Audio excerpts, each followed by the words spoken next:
Good morning, Erin. My name's Melissa. I'll be your nurse while you're in the recovery room today. Your surgery is finished and everything went great. Are you having any pain right now? No, I actually don't feel anything at all. It's kind of a weird feeling. That's completely normal, Erin. The spinal anesthetic that you received alters both your mobility and your sensation in that extremity. It will wear off in the next hour roughly, and you'll be able to feel and move your legs more.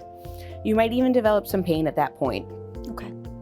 I'll monitor the spinal wearing off by using this glove filled with ice to see when you can feel the coolness of the ice.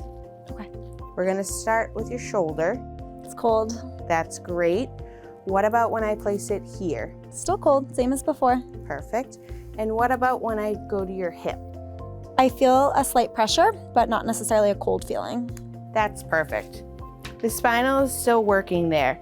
I'm going to test this procedure every 15 minutes, and we'll find that as the spinal wears off, you'll be able to feel the ice more and more. Can you move your feet at all? Not really, no. As the spinal wears off, you'll be able to start moving your feet and even be able to lift your leg off the bed.